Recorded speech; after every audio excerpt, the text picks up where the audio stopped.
El ritmo de la mañana de Ritmo 96. Recibimos al doctor Peñaló, como le dicen sus colegas y compañeros de escuela, pero es el doctor César Rivera. ¿Cómo se llama la gente que les revisa a uno el escroto, el glande? Urólogo. Urólogo, y aquí también tenemos al abogado. Que le hablo de una pastilla que yo consumo muy a menudo para el estómago y dijo los efectos y yo he dejado de beber estas pastillas, ahora estoy bebiendo agua. Me quedo con mi acidez y mi cosa. ¿Cómo que se llama? El omeprazol. Sí, porque se puede tomar, y el doctor lo explicó, pero no de manera continua. Sí, porque Daña muchísimas vainas. y provoca unos efectos Pero, secundarios. a ver, corríjame, a mí me dijo una persona, un médico, me dijo hace mucho tiempo que el consumo continuo de ese medicamento, de esa vaina, también ponía a uno medio tutú del caco con el paso del tiempo.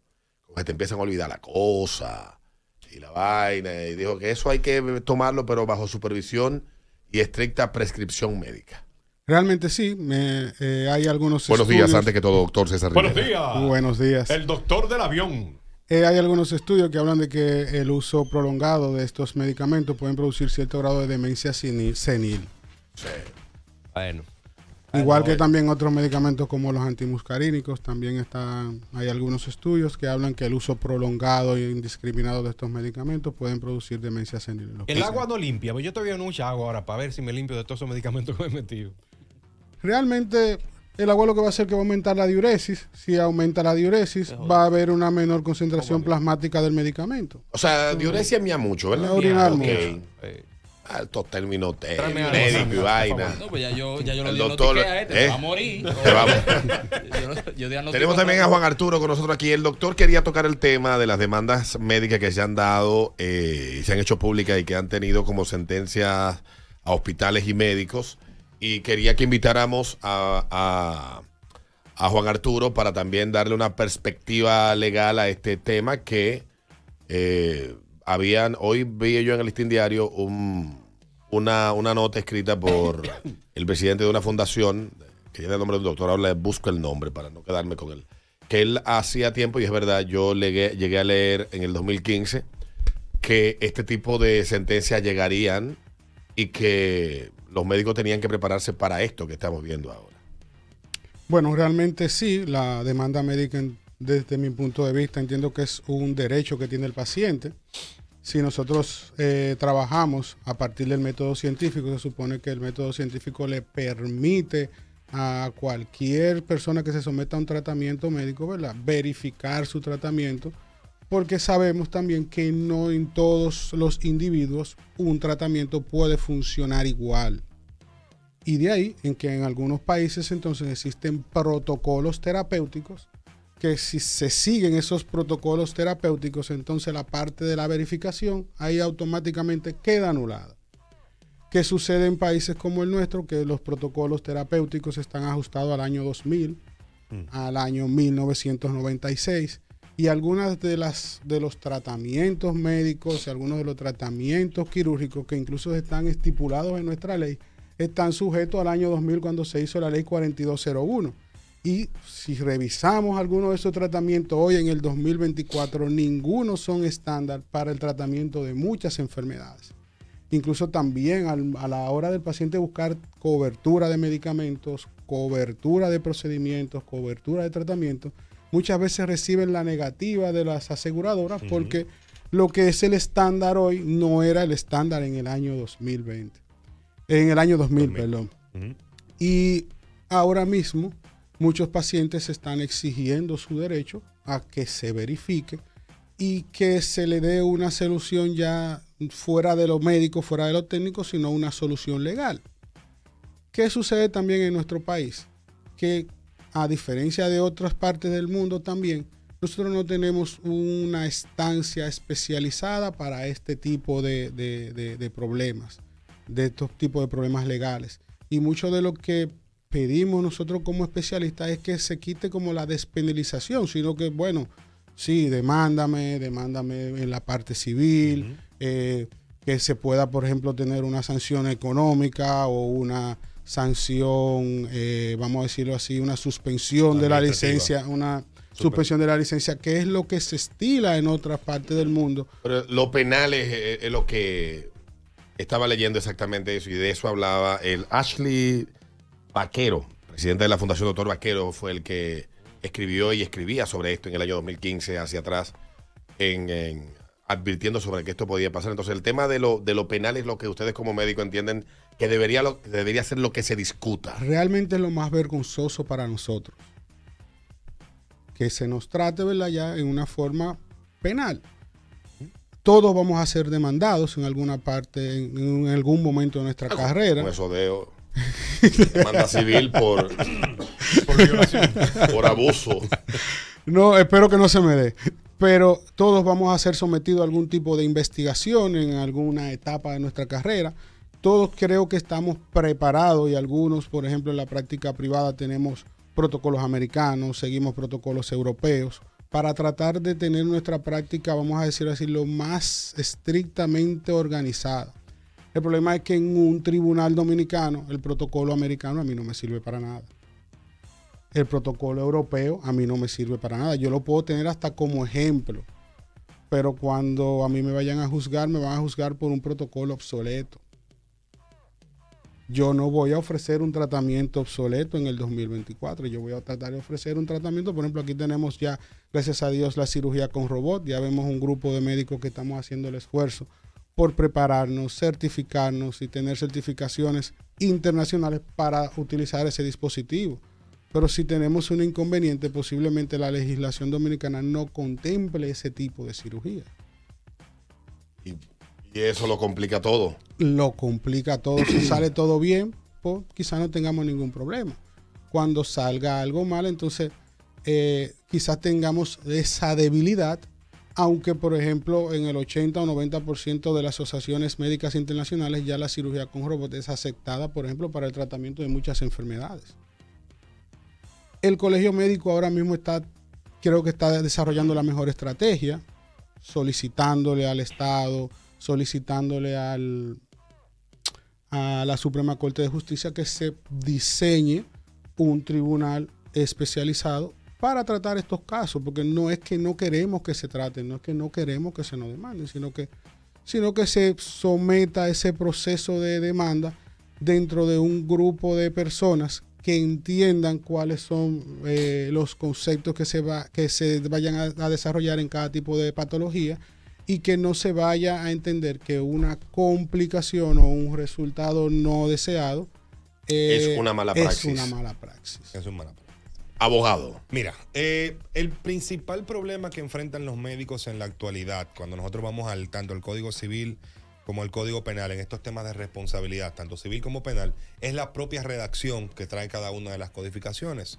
Bueno, recordar que tanto el Código Civil como el Código Penal que tenemos vigentes en la República Dominicana, independientemente de todas las leyes que lo han modificado con el paso del tiempo, son codificaciones del siglo XIX, que llegaron a República Dominicana. Donde el 99% de lo que hoy la medicina toca no existía. No existía.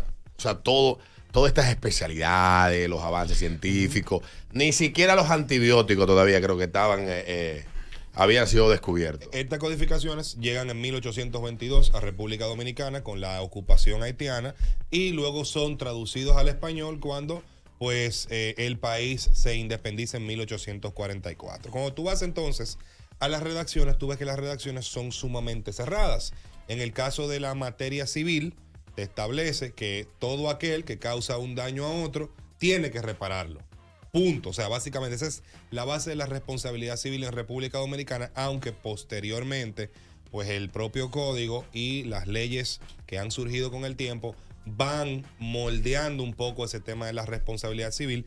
Y en materia penal, que es lo que afecta a los doctores en la mayoría de los casos, pues el delito que se persigue es homicidio involuntario, en casi todos ellos, que está contemplado en el 319 y establece, para leerlo de manera textual, el que por torpeza, imprudencia, inadvertencia, negligencia o inobservancia de los reglamentos comete un homicidio involuntario, o sea, causa involuntaria de él, será castigado con prisión correccional de 3 meses a 2 años y multa.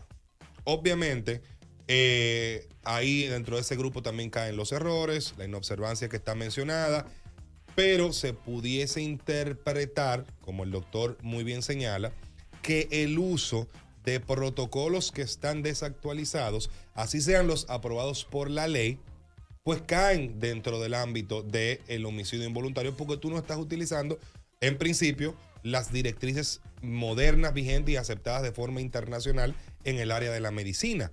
Entonces, esto le complica una defensa al médico porque independientemente de que ellos puedan verificar completamente que siguieron los protocolos que están en pie y que no solamente siguieron esos, sino que siguieron lo que se establece pues en las legislaciones y reglamentaciones dominicanas, en el momento en que salga el argumento, pero es que esos son reglamentos o son directrices del año 2000, el juez está en materia penal atado de manos a fallar únicamente en base a las pruebas que se le presenten y a la legislación. No tiene espacio en ese sentido el juez para poder maniobrar, va a tener que condenar al médico.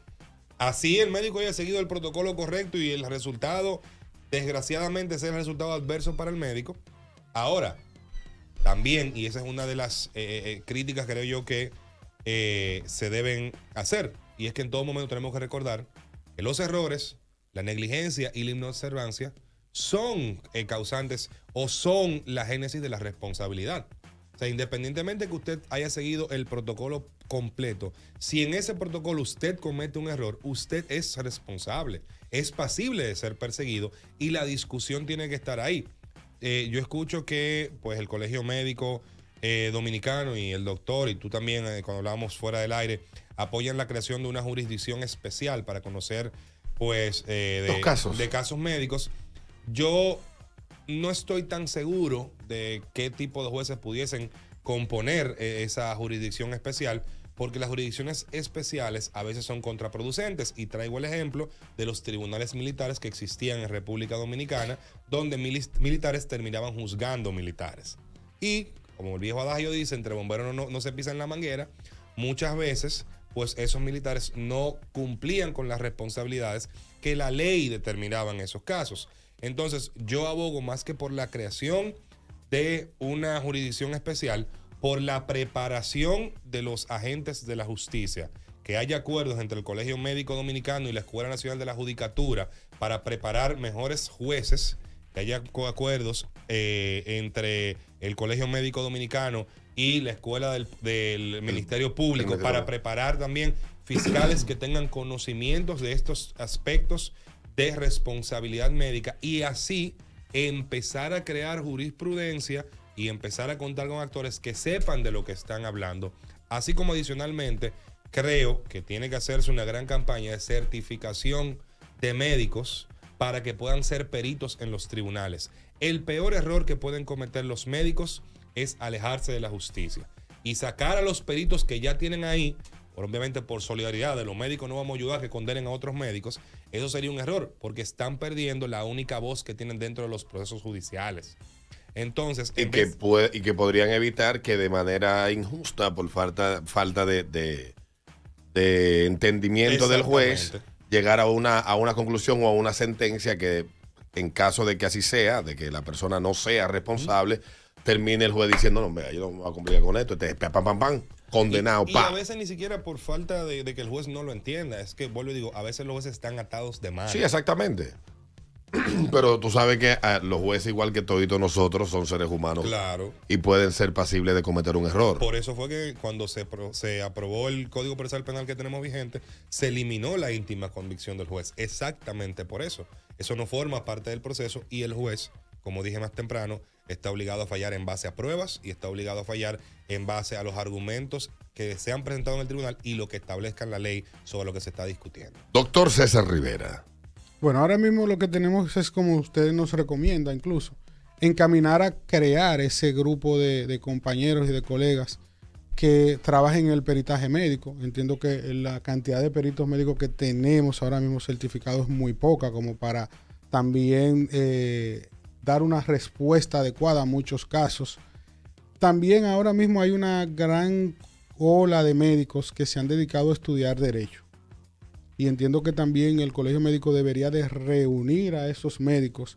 Así como nos reunimos los urólogos, se reúnen los cirujanos, que se reúnan los médicos abogados y también ayuden a diseñar la estrategia, no solamente para beneficiar al médico, sino también para proteger al paciente. Porque realmente nuestra materia prima, nuestra cantera son los pacientes y nosotros no podemos crear una barrera entre los pacientes y hacernos enemigos de los pacientes, hacernos enemigos del abogado, sino ver cómo podemos, estos tres grupos de seres humanos, nos reunimos, hablamos el mismo idioma, establecemos mecanismos de revisión, porque yo no quiero hacer una práctica que sea irregular, ni quiero hacer una práctica tampoco que no sea sometida a escrutinio, claro está.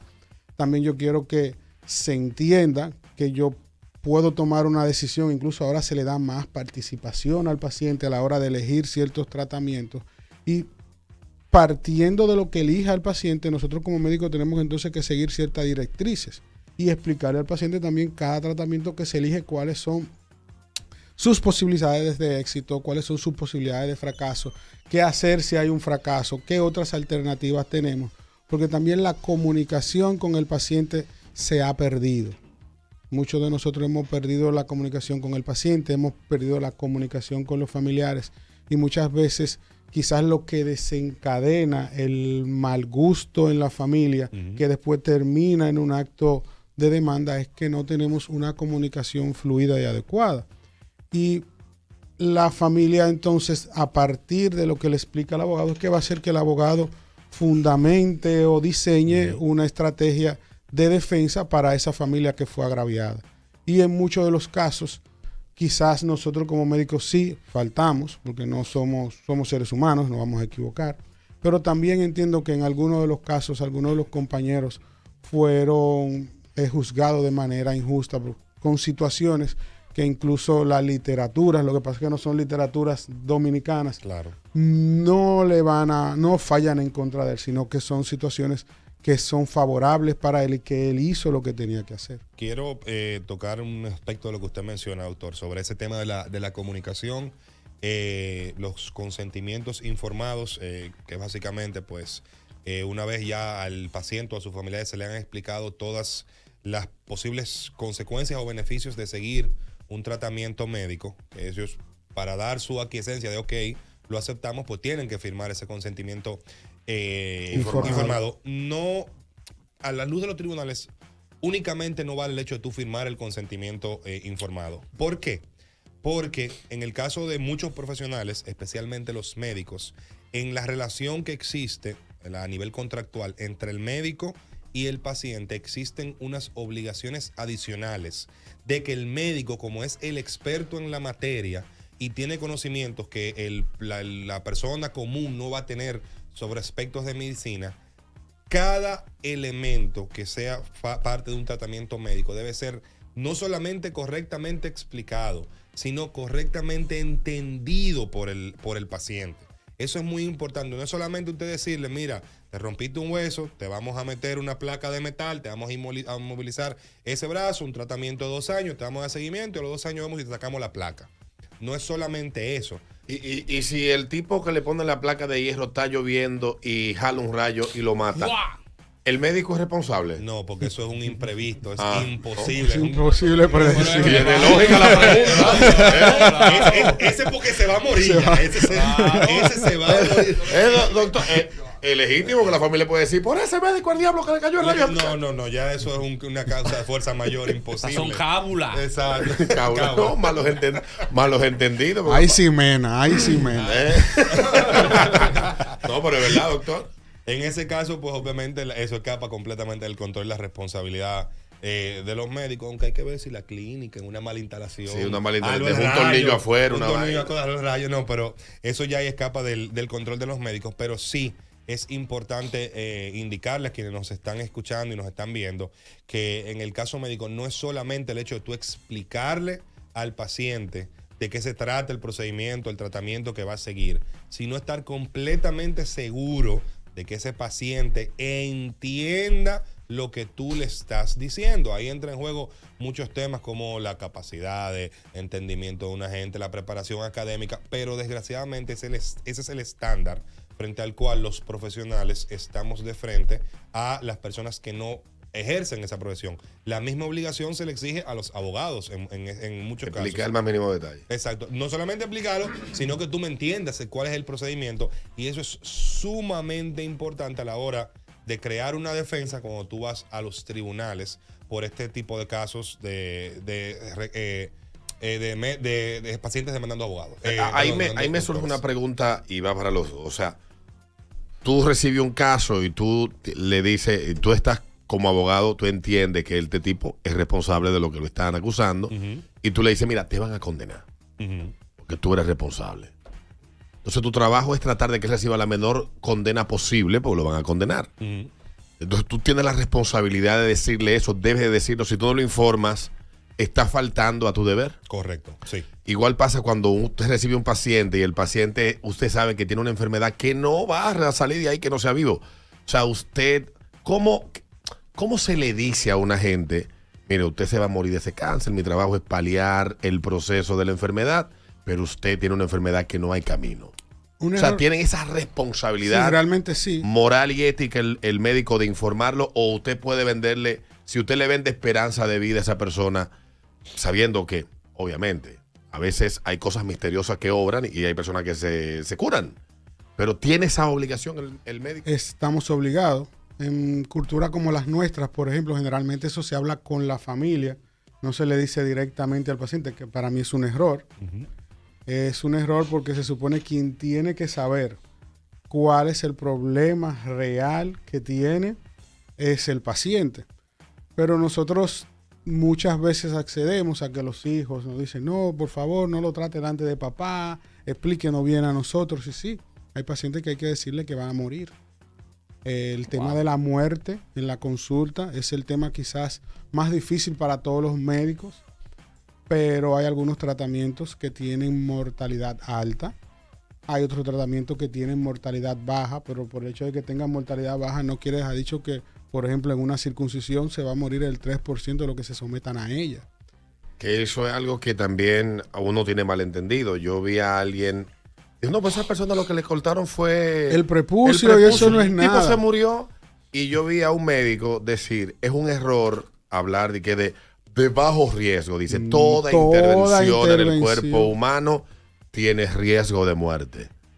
Bueno, que haya una tasa mayor o menor en otra. Eso da una idea de que usted está jugando una lotería, pero no venderse la idea de que pues ese muchacho entró. Es una cirugía sencilla. Y salió con una sábana blanca arriba. No, ningún acto quirúrgico es sencillo. Ningún acto quirúrgico es sencillo. Y lo voy a repetir 3 veces. Ningún acto quirúrgico es sencillo. Hay actos quirúrgicos como por ejemplo los cardiovasculares que tienen una mortalidad más alta.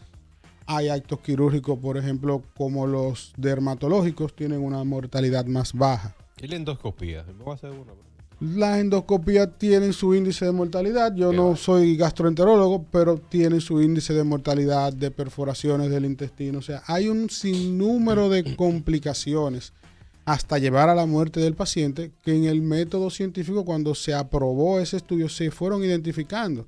Con el paso del tiempo, nosotros hemos ido mejorando la tecnología, hemos aplicado otro tipo de energías incluso para trabajar dentro del cuerpo para disminuir los riesgos y disminuir la mortalidad. Pero todo acto quirúrgico, todo acto médico, incluso porque hay medicamentos que tienen efectos secundarios que nosotros lo tenemos determinados y que también pueden producir la muerte. Estábamos hablando al principio de lo que se bebía Peter para el estómago y que no está recomendado consumirse de forma intensiva y que no se consuma fuera de la supervisión médica. Y hay gente que se mete todos los días una pastilla de eso como si fuera un Alka-Seltzer. Por ejemplo, hace unos 4 o 5 años, la ranitidina, que se utilizaba más que el omeprazol, incluso en países ya como este, está totalmente descontinuada por los efectos secundarios, ya no hay.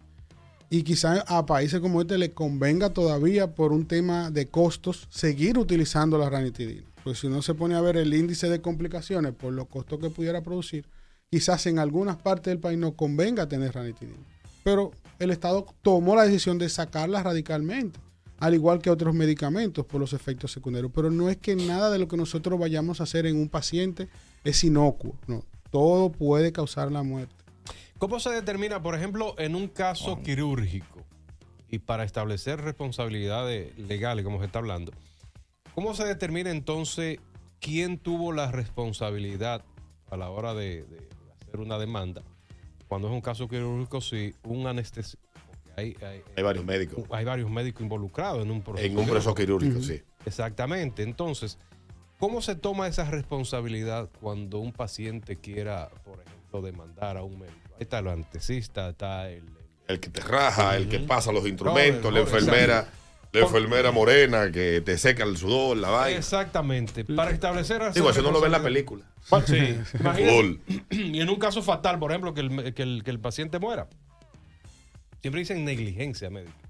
Por negligencia médica a veces. Sí, pero ¿dónde surgió la negligencia? Exactamente. Para citar un caso reciente de un jovencito de 18 años que fue a sacarse unas piezas para hacerse un trabajo de ortodoncia. 18, 19 años y murió de un infarto producto de la anestesia. Entonces, ahí hay un problema porque se supone que el doctor que te va a hacer la cirugía es uno y el que te va a anestesiar es otro. Y en ese caso particular, ahí hablamos de odontología. Pero vamos a hablar en el caso suyo, un urólogo que tiene que operar una próstata. Por ejemplo, Próstata. el médico de cabecera es el que recae primero toda la responsabilidad. Yo como cirujano, que llevo un paciente al quirófano, tengo toda la responsabilidad sobre el paciente. Se supone que yo certifiqué que el anestesiólogo que está ahí está certificado, que mi ayudante está certificado, que el centro donde yo voy a operar también tiene todas las certificaciones. Yo como médico de cabecera soy el primer responsable de lo que pasa en ese acto. Los R que están ahí, ninguno son responsables. No, los residentes no son Entonces responsables. eso viene como en cascada. Ajá. Al momento de que se hace un sometimiento, si usted primero, después el centro médico y después el Y que siga después abajo. entonces se va a dividir cuando entonces aquí en primera instancia el paciente va al INASIF. El INASIF hace el primer peritaje, que es hacer la autopsia. Luego de ahí entonces se busca el récord médico, se le hace una autopsia también al récord médico, ahí donde entran entonces los peritos del colegio médico, y entre el parte que entrega el INASIF y lo que hacen los peritos médicos, entonces se empiezan a establecer las responsabilidades. Oh, ya. O sea, En nuestro país los residentes no tienen responsabilidad.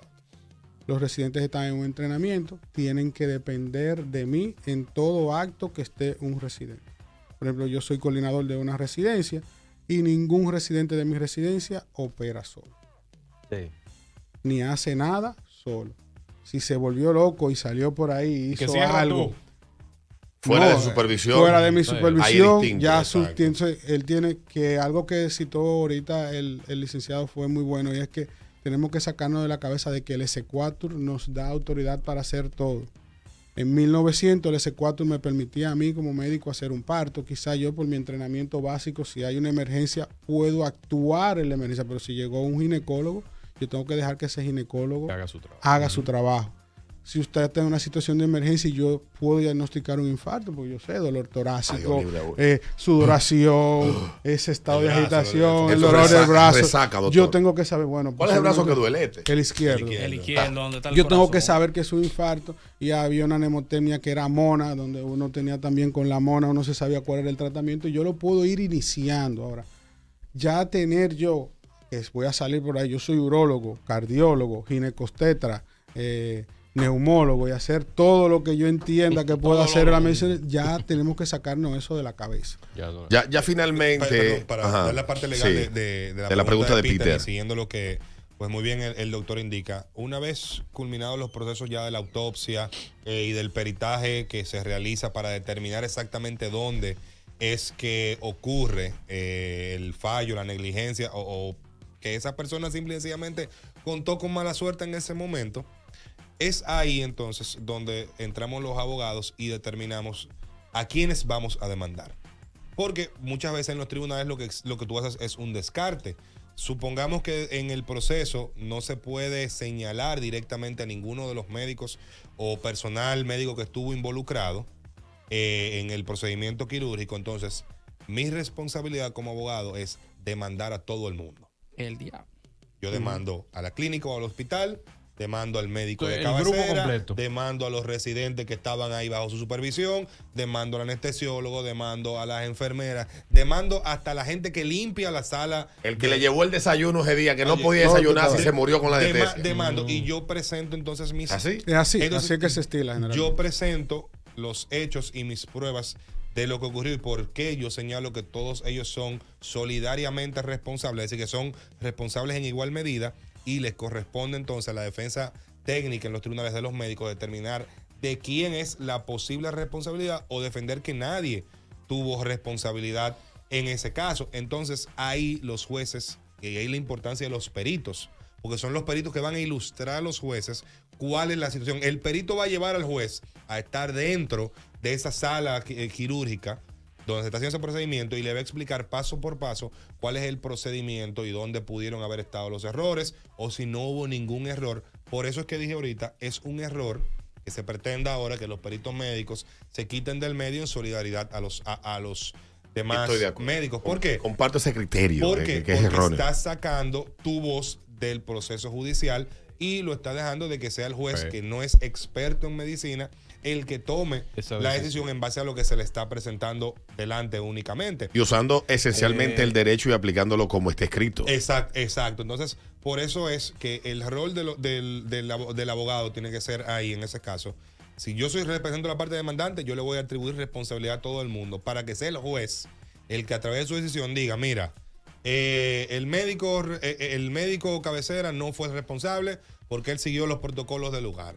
Los residentes no fueron responsables porque esos muchachos no le pusieron la mano nunca al paciente. Fue responsable el anestesiólogo porque se pasó en la medida de la anestesia que tenía pues que inyectarla. Entonces, descargo a todo el mundo.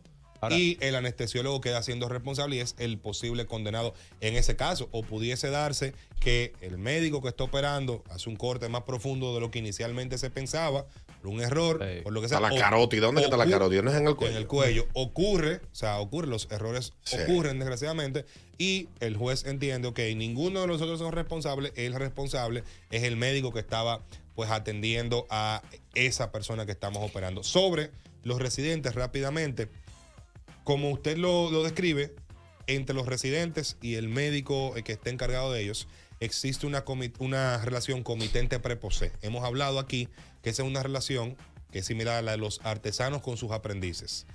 Él va a ser responsable de lo que hagan los residentes en base a sus instrucciones. Si ese residente sale a operar gente por ahí fuera y el médico no lo sabe hasta que un lío explota, él no puede ser responsable de eso jamás ni nunca. Sino que lo que ocurre en ese hospital, en esa clínica, bajo la supervisión de ese médico, del jefe de residentes, de quien los encabeza, de quien determina cuáles van a ser sus funciones a lo largo de un día, los errores que ellos cometan, él va a responder, que eso es lo que rompe el criterio de que tú vas a pagar por la responsabilidad de lo que tú haces. Esa es una de las excepciones. Hemos hablado aquí de unos cuantos. Los padres con los hijos menores de edad.